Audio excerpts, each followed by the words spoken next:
MrBetaByte Quick Look, and in this one we'll be looking at the Philips VR2023. Dates from around about 1981. Just a mono machine, no long play. What this one does feature though is stills and trick modes, and the other thing that's actually really very useful is this has a proper AV out, albeit on a DIN, but you don't have to buy an adapter to go into the auxiliary out socket, which is behind there. So, and the other thing this has as well, which is a bit unusual for this generation of machine, this actually has the infrared remote control circuitry built in. It doesn't have the sensor built in. That actually plugs in under here, and we'll take a quick look at that as we go through it. Now, generally I like to just power these on and just see what happens, but I know these have reefer capacitors in them, and although it would be fun to just power it up and see what happens, I don't want to deal with the mess. And the fumes aren't very nice. So what we're going to do is just take the covers off. So the top and the bottom covers are actually sandwiching the machine. So basically,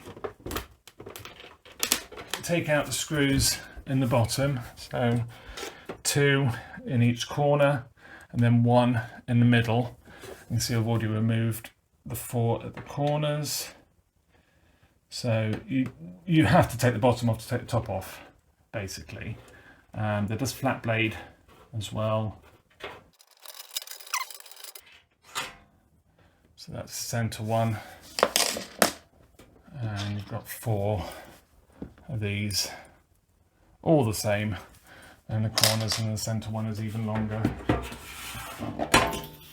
So that is the underneath of the machine, and as you can see, a lot going on.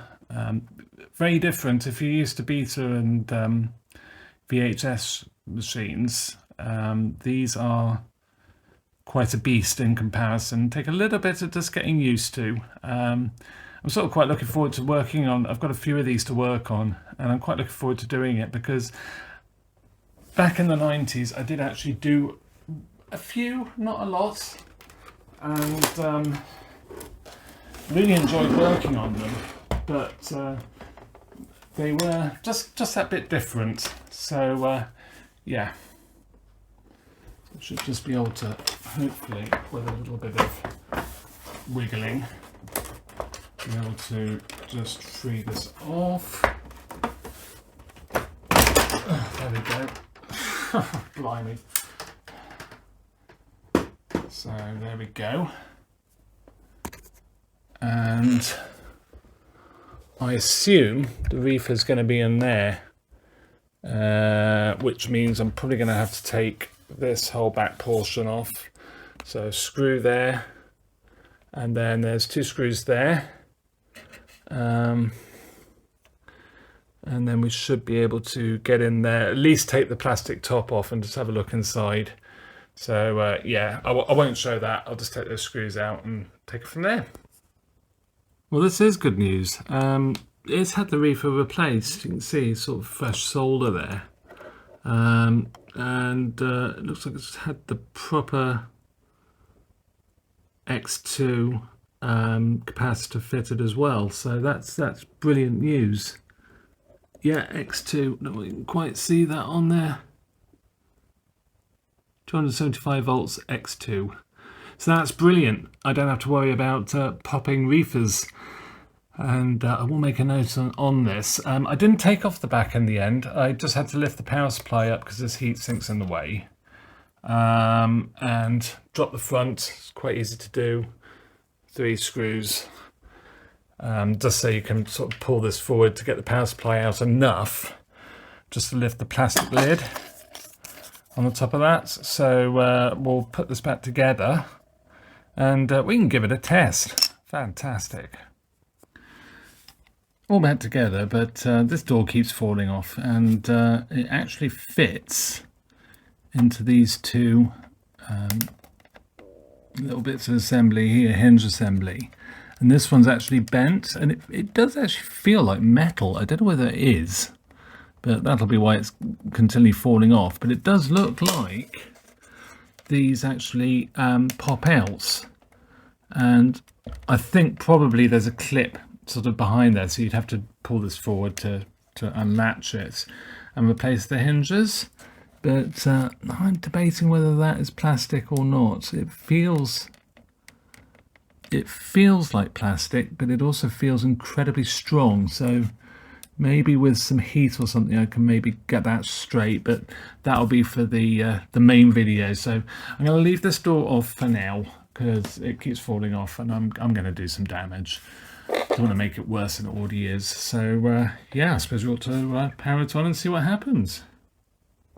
Okay, so here goes.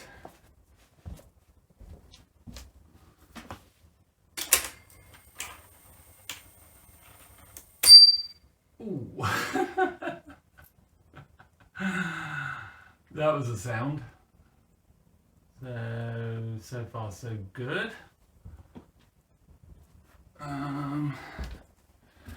Left my glasses on the top, probably not a good idea.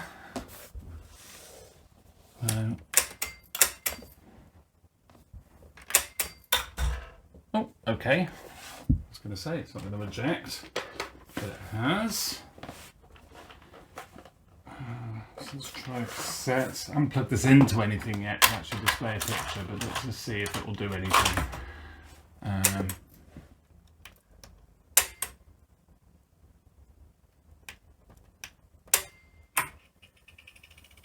Yeah, so it's having a bit of a think.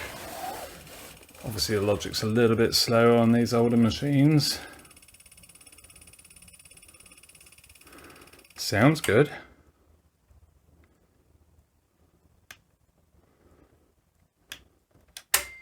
It just takes a while for it to sort of realise what you've pressed. So if I press stop, I don't know whether that's normal.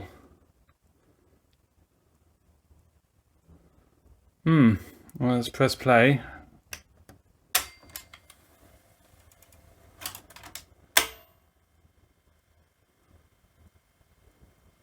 Well, that's looking pretty good.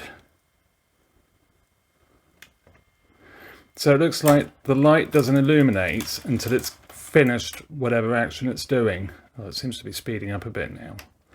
So I press play. Play doesn't actually show up until it's in play, which is a little bit, because you don't know really if you press the button other than the sound the deck's making.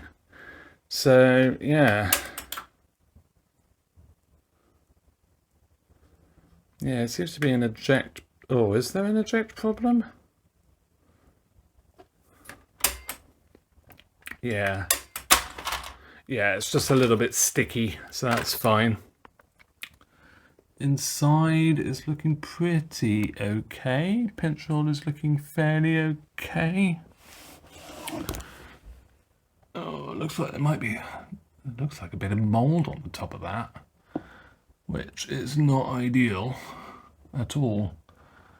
Yeah, particularly want to be putting a cassette in with that there, but I shall, for the sake of testing. I think this is a fairly sacrificial cassette, maybe. I don't know. I might try and find one that is a bit more sacrificial.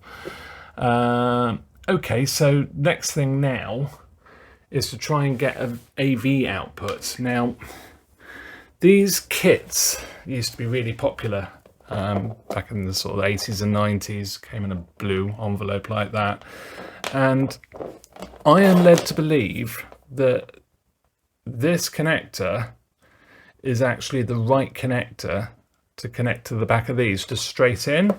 Now, I'm not sure if this is going to be right. I always get confused between the in and the out.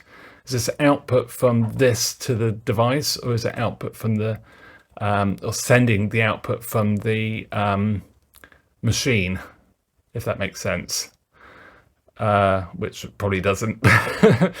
But yeah, which way out is this? Is this out from what this plugs into to input to the machine, or is this output from the machine to the device this plugs into. So let's give it a try. Okay, well, we're plugged in, so let's try this again. Oh, there we go. What I did there.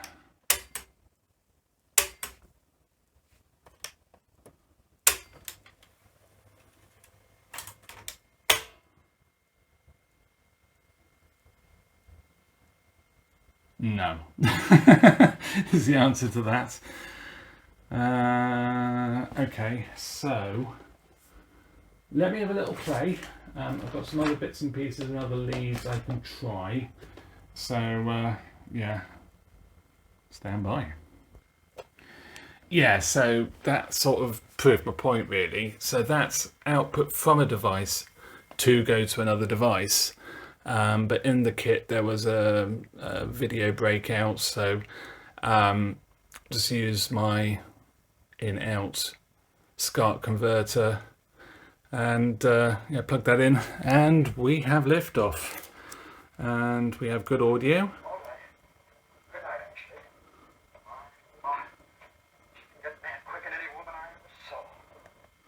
So yeah,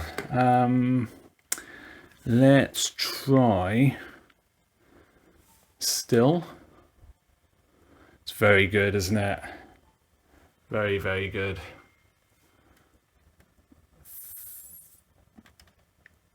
So we've got advance.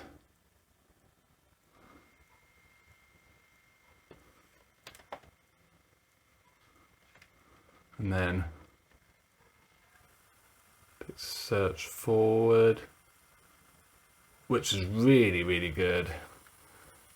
I will say the camera's not doing this any justice at all. It is quite washed out, but it's an old film anyway. And it is V2000. Takes a second just to sort of find out what it's doing. Yeah, reverse is not quite so good. I am finding, I don't know whether it's the tape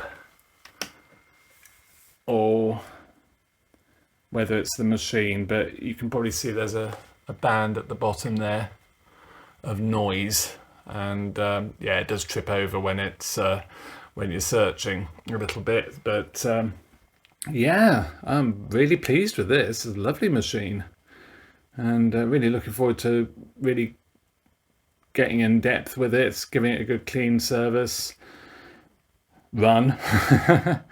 And yeah, it'll definitely feature in a future video.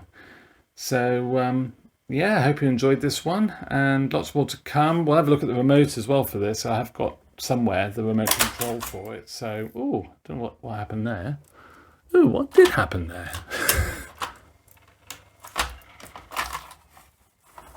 Ooh. Now that's interesting. It just suddenly cut out and it's left the cassette in. Ooh. Ooh dear.